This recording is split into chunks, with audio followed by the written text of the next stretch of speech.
Say he doing this, say he doing that, but I ain't on that right now. Trying to lay chips right now, trying to fall back. We spoke a little bit about the first game of the season when you guys played against the Locust Grove Falcons.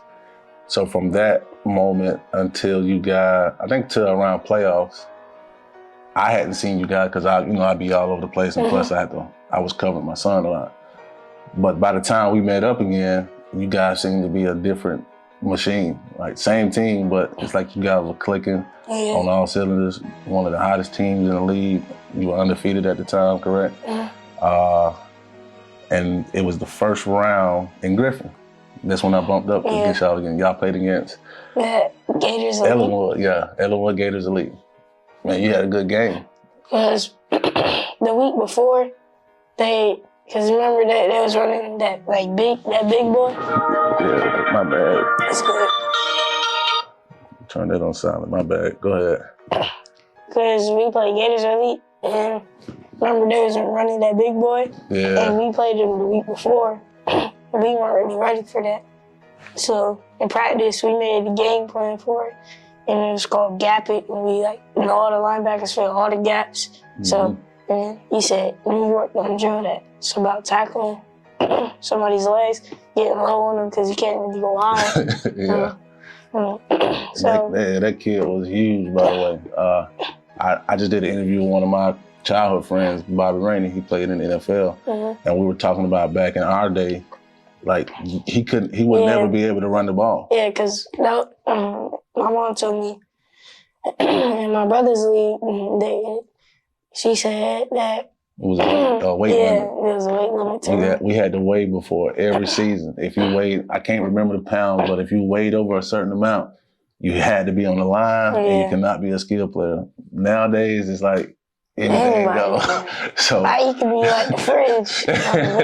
Yeah, he was like a double wide fridge too. So it was impressive that y'all was still able to stop him, because as big as he was, if he was that big and older, well, I guess it would have all played out the same way, because if y'all would have been older as well. But for y'all to shut that down, that was big.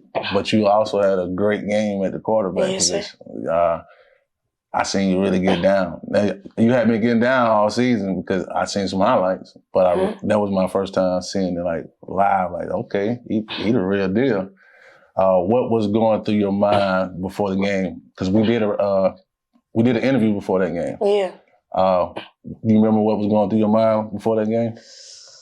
I was a little bit nervous before the game. So I was just thinking about how I can help my team win this game. So I knew that they was going to run the big boy a lot. And I was kind of hoping that he wasn't there and he was sick or something. But when I saw he was there,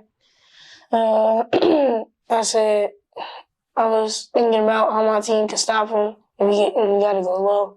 And I was remembering about my game plan and how I need to pass the ball, because their corners, they weren't really guarding nobody too well. Yeah. Because remember, I threw that touchdown to my receiver, Tyler.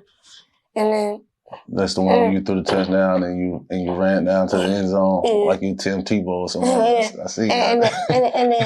And then after that, that's when I started feeling like this is my game, and I can start going on fire, and we can easily win this game if we play our best. And that's what I was thinking about. What I found interesting is you say you were nervous. I'm gonna do a flashback. I might stop the interview and show this video, but I'm gonna talk about it.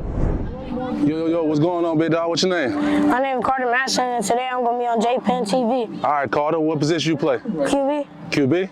How long you been playing football? Since I was 4. Since you were 4? So if I ask you on a scale of 1 to 10, how good you is, what you think? 10. 10? So you lit like that? Yeah. You built like that? Uh-huh. All right, so what you think you gonna do today? 3 touchdowns and at least 5 tackles. Okay. Well, I can't wait to see your game, big dog. Yes, sir. Thank you for coming on Penn TV. You're welcome. In the interview, you said you didn't seem nervous on camera, for sure, for starters. And a lot of kids I come up to the first time, they're real nervous. Like, they don't really say too much. But from what I remember, you was not nervous at all on camera. You said you was gonna have like 3 touchdowns, and something else you called out what you was gonna do. 5 tackles. 5 tackles.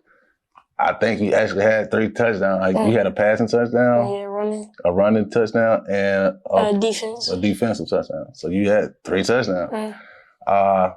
So you pretty much said everything you was gonna do. So I don't know how you was nervous, but I guess that goes to your leadership.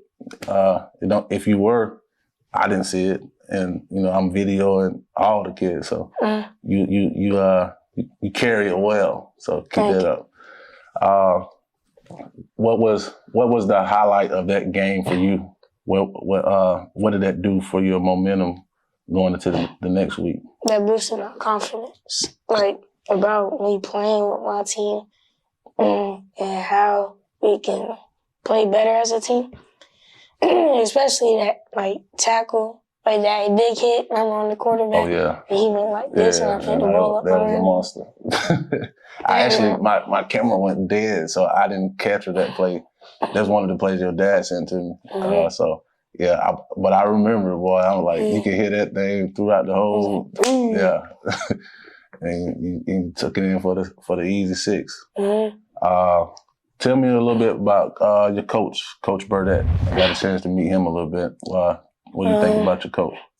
I know he pushes me the hardest because he knows I have the most, like, one of the best potentials on the team. He knows, like, what I could do for my team. So he gets on me the most and knows that like, I'll take it in and I'll need that advice when I get older. Yes, sir. So one thing that I've seen and have been told is that you got a pretty good football IQ. Yes, sir. So much so that sometimes you'll change the play without permission. Where did you get the courage to actually be on the field as a 10-year-old kid and coach said, run this play? But you on the line and you seeing what you seeing, you're like, all right, I know coach said run this play, but this wide open. Like, when did you get the confidence and courage to be able to just make that decision? It was in the first game. Like, we was on the goal line. Coach said do a toss, but most of the line was on the left side. Yeah. And the ball was supposed to go to the left. So I told my running back I'm going to toss it to the right. So right was wide open. So I tossed it to the right. But one of them, I forgot what happened on that play, but one of the players, I think, came in and got tackled. So how does that go over with coach when you make those decisions? That doesn't go over too well. So when you change the play and score, does he give you a break or does he still the same way? He's still the same way. Because I did that against College Park. The defense will shift over way to the right because we doing like Georgia Tech style offense.